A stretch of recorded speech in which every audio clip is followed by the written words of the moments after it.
আগের দিন রাতে মনে হয় বৃষ্টি হওয়ার সাথে সাথে ঝড়ও হয়েছে। আজকে সকালবেলা দিদার বাড়িতে গিয়ে দেখি উঠোনে চারিদিকে আম ছড়িয়ে পড়ে আছে, গাছে মনে হয় আর একটাও আম নেই। তো চলো বেশি না বকে আজকের ব্লগটা শুরু করা যাক। প্রতিদিনের মতন আজও সকালবেলা মন্দিরে যাওয়ার আগে গেছিলাম দিদার বাড়িতে। আর দিদার বাড়িতে ঢোকার আগেই দেখি রাস্তার ধার দিয়ে আম ছড়িয়ে পড়ে আছে, আর উঠোনে তো দিদা এক এক জায়গায় দেখি আমগুলোকে গোটো করে করে রেখেছে ঝাড় দিয়ে দিয়ে। আগের দিন রাতে মেঘ ডেকেছিল আর বৃষ্টি হয়েছিল জানি, কিন্তু ঝড় হয়েছিল কিনা আমি ঠিক জানতাম না। কিন্তু এই আমগুলোর অবস্থা দেখে এখন তো মনে হচ্ছে নিশ্চয়ই ঝড় হয়েছিল।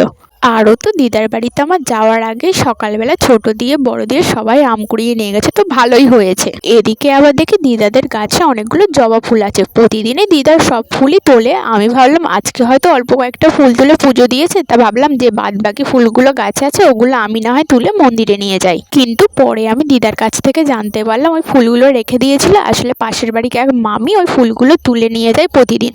আজকে বাড়িতে ছিল না, সেজন্য ফুলও তুলে নিয়ে যায়নি, আর ওই ফুলগুলো আমার চোখে পড়েছে। আর আমি ভাবলাম হয়তো দিদা তুলিনি, কেন অন্যদিন আমার যাওয়ার আগেই মামি হয়তো ফুল তুলে নিয়ে চলে যায়, সেই জন্য আমি দেখতে পাই না। তো যাই হোক, তারপরে আমি ফুলগুলো তুলে নিয়ে গেছিলাম বাবার মন্দিরে। বাবার মন্দির থেকে পুজো করে বাড়িতে আসার পরে বসে পড়েছিলাম সকালবেলা খেতে। আজকে সকালে খেয়েছিলাম ভাত, রূপচাঁদা মাছের ঝাল আর আলু ভাজা। আলু ভাজাটা আগের দিনের বাবার জন্য করেছিল, রাতের বেলা কিছুটা ছিল বলে আমি নিয়ে নিয়েছি। আর রূপচাঁদা মাছগুলো আগের দিনের ছিল, আজকে সকালবেলাতেই ঝাল করেছে মা। এদিকে দেখো আমার মেজদি আবার কত আম কেটেছে চাটনি করার জন্য। সকালবেলা মন্দির থেকে বাড়িতে আসার পথে এই আমগুলো দিদা আমার হাত দ্বারাই পাঠিয়ে দিয়েছিল আমাদের বাড়িতে চাটনি খাওয়ার জন্য। এদিকে আমি আর মেজদি দুজনে মিলে গেছিলাম দিদার বাড়িতে। দিদার বাড়ি থেকে বাড়িতে ফেরার পথে একটু দোকানে গেছিলাম জলজিরা কিনতে। আমার মেজদি যে আমগুলো কেটে রেখেছে ওর থেকে কিছুটা আম তুলে রেখেছি কাঁচায় খাবো, তাই সেই জন্য দোকানে গেছিলাম জলজিরা আনতে। তো ওই আমের বাটি নিয়ে আর জলজিরার প্যাকেট নিয়ে আমি আর মেজদি দুজনে মিলে গেছিলাম একটু মাঠের দিকে। ওখানে এক জায়গায় বসে বসে আমগুলো খাচ্ছিলাম। তো চলো আম খেতে খেতে একটু কমেন্ট পড়ে নেওয়া যাক।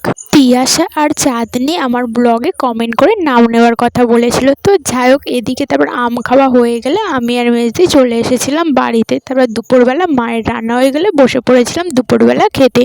আজকে দুপুরে আমাদের রান্না হয়েছিল উচ্ছে আলু ডাঁটা চচ্চড়ি, ডাঁটা কলা আলু মাছ দিয়ে তরকারি আর আমের চাটনি। এমনি তো আমি ডাঁটা খাই না, তার মধ্যে আজকে চচ্চড়িতেও ডাঁটা তরকারিতেও ডাঁটা, তো আমি চচ্চড়ি আর তরকারি দুটো থেকেই ডাঁটাটা বাদ দিয়েই খেয়েছিলাম। এমনি তো আমার মায়ের হাতে রান্না ভালো সুন্দর রান্না করে, তো তরকারিগুলো তো খেতে ভালো হয়েছিল, আর শেষে আমের চাটনিটাও খেতে খুব সুন্দর হয়েছিল। তো দুপুরবেলা খাওয়া দাওয়া করে আমি আর মেজদি দুজনে মিলে গেছিলাম দিদার বাড়িতে। দিদার বাড়িতে গিয়ে কিছুক্ষণ বসে থাকার পর বিকালে আবার পড়াতে যাওয়ার টাইম হয়ে গেলে চলে গেছিলাম বিকালবেলা পড়াতে। তো আজকের জন্য এতটুকুই, দেখা হচ্ছে নেক্সট ব্লগে।